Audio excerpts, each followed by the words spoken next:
Hey everyone, welcome back to the channel.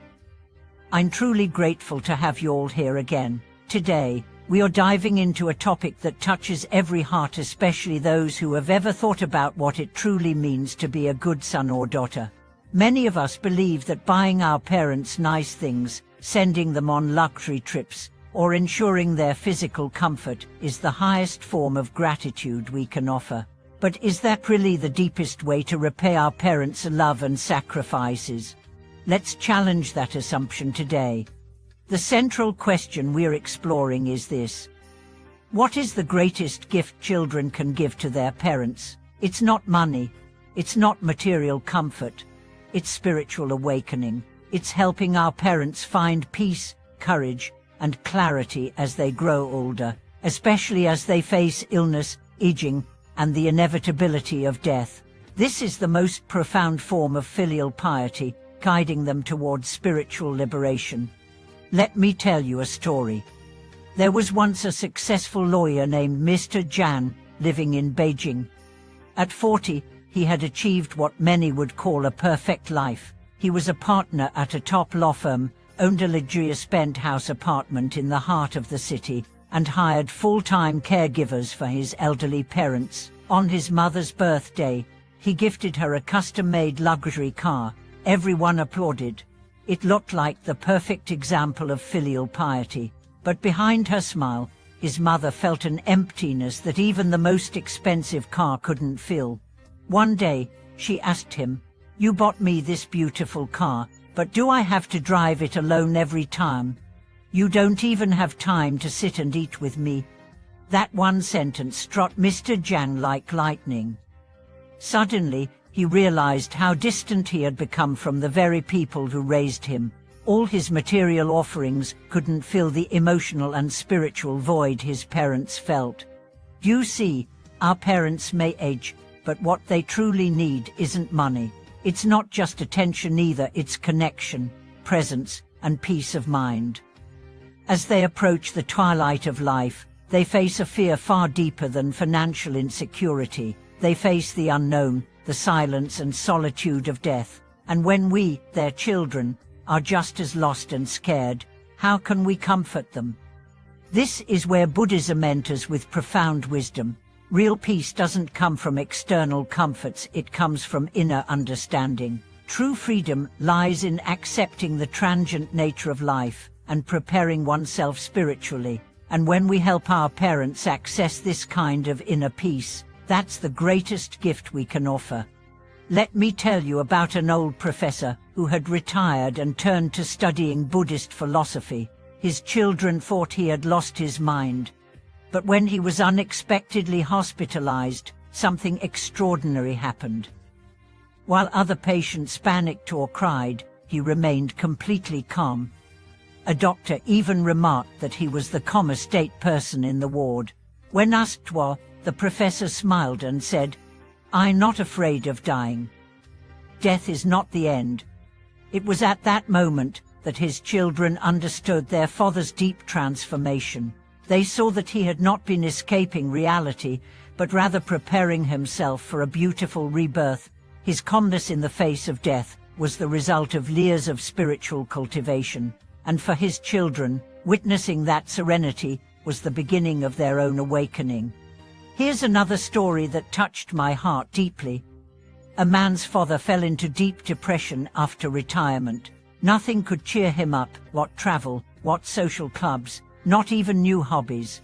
Until one day, his son took him to a nearby temple where a monk spoke about the cycle of life and death. The old man was fascinated. He began to chant the name of Amitabha Buddha every day. Slowly, his mood improved and the depression faded. This transformation didn't come from medication or therapy. It came from a shift in consciousness. He had found a purpose again, a perspective that helped him face life with acceptance rather than anxiety. And this peace, this spiritual empowerment, was a priceless gift from his son. We often think our parents won't understand Buddhism or that they're too old to learn, but that's a myth. Buddhism isn't about complex rituals or foreign scriptures, it's about finding peace, Even a simple act like chanting Amitabha Buddha can bring immense calm and clarity.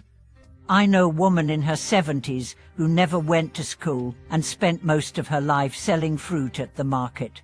When she was hospitalized with heart issues, her daughter sat by her bed and taught her to chant the Buddha's name. At first, she was hesitant, but then something magical happened. She began chanting on her own while cooking, walking, or resting.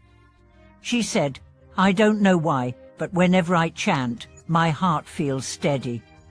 That is the subtle power of Buddhism. It doesn't require education or wealth, just sincerity and openness. And when children introduce this path to their parents, they're planting seeds of eternal peace in their hearts. So how do we do this without being forceful? Start small. Play calming Buddhist music during family dinners. Set up a modest altar at home with a Buddha statue and a candle. Invite your parents to chant with you for just 5 minutes after a meal. Talk gently and lovingly about spiritual topics. Led by example, your calm presence will eventually speak louder than words. Remember, it's not about making your parents religious. It's about helping them find an inner anchor when everything else fades away. When the body weakens, when memories dim, and when the world seems to withdraw, a single mantra, Amitabha Buddha, can become their refuge. In this fast-paced world, we often chase success thinking it will bring security, but real security comes from knowing how to face death with grace. And that kind of security is something you can help your parents achieve. The wisdom shared by Buddhist masters like Khenpo Tsel Trim Lodro tells us this clearly. The greatest repayment to our parents is not giving them good food and clothes, but helping them be free from the suffering of birth and death. That insight is both profound and practical. If we truly love our parents, let's not just give them the best health supplements or expensive tours. Let's give them something deeper, a peaceful heart. A heart that knows how to chant, how to let go, how to smile in the face of impermanence. There's no need to wait for the perfect moment. Every moment spent with our parents can be a form of spiritual practice. Every Amitabha Buddha chanted with them can be a silent offering of love. Every conversation about life, death, and meaning can be a bridge to a higher understanding. Don't wait until your parents are on their deathbed to begin this journey. Don't let regret fill your heart when it's too late. Start now. Guide them gently. Share stories, light a candle together, chant together, and in doing so, you'll not only comfort them, you'll transform yourself.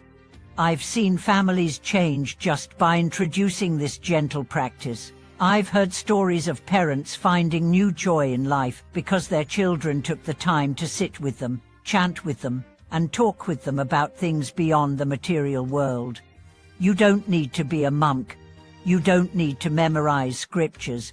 You just need to care deeply enough to help your parents find peace before they leave this world.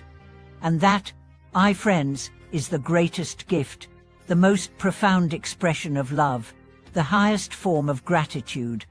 Thanks so much for watching this video. If you found it inspiring, don't forget to like, comment, and subscribe. And if you've had a similar experience with your parents, I'd love to hear your story in the comments below. Until next time, may you and your loved ones be safe, happy, and filled with peace.